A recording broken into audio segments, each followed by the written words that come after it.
I believe you have seen the news coming out from Nepal. The government thought they could silence the citizens by banning social media. They thought by restricting Facebook, YouTube, X, and WhatsApp, the youths would keep quiet. Most times, people mistake our quietness as a sign of cowardice. But what did they get in return? They got the opposite of quietness. The youths, the Jay-Z's, they reacted over accumulated anger. You know, sometimes somebody might be doing something, you don't know anger is brewing. You don't understand that there is accumulation of anger, there is accumulation of bitterness waiting to explode. Now the government mistakenly ticked the button and the whole anger, the whole wrath, the whole bitterness exploded.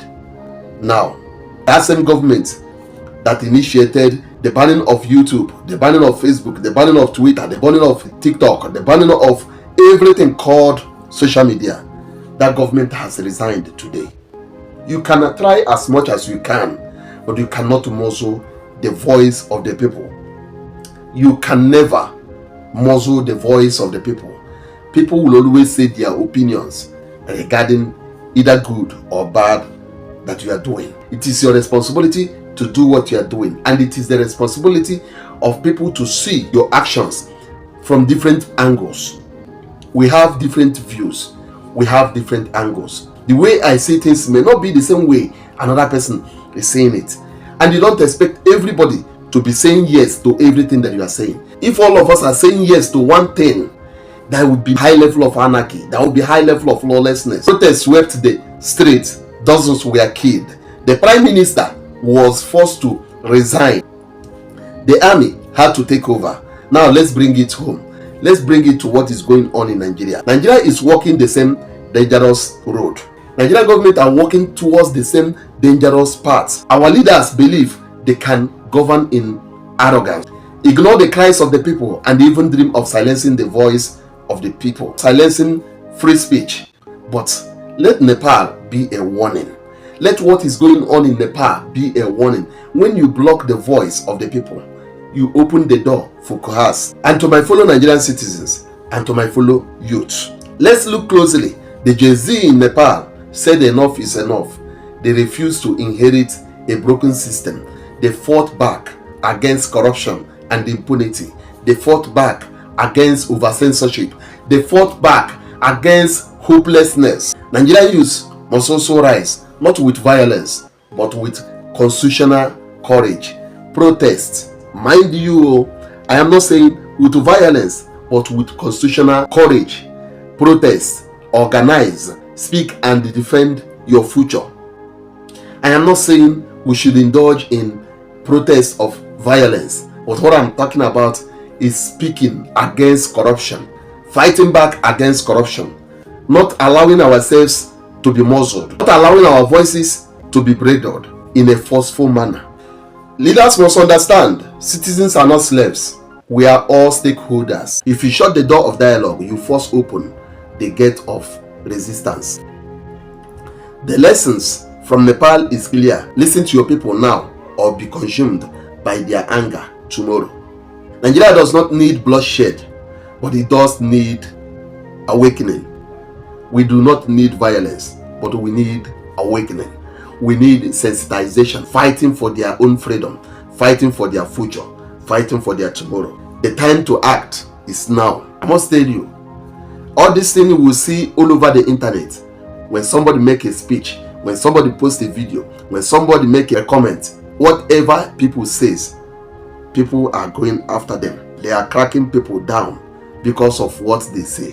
When somebody expresses his views over bad governance, the things that he is saying that are open, you say he spoke against the law. People can get tired of your over censorship. When you continue to do it and anger continues to build up, this prime minister of Nepal that did this thing, he never knew, he never anticipated this kind of occurrence.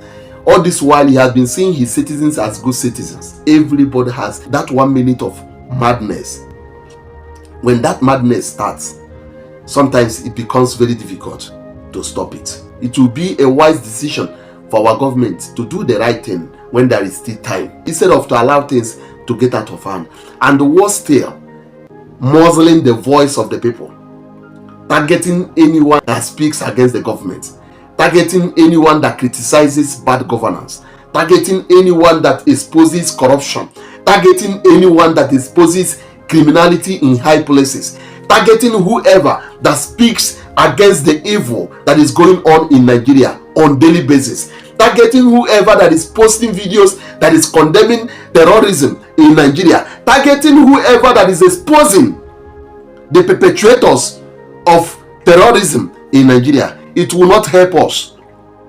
It will not help the Nigerian government. It will not help our leaders. Neither is it going to help the citizens. Nobody prays for violence. Everybody is praying that there will be a better Nigeria for us.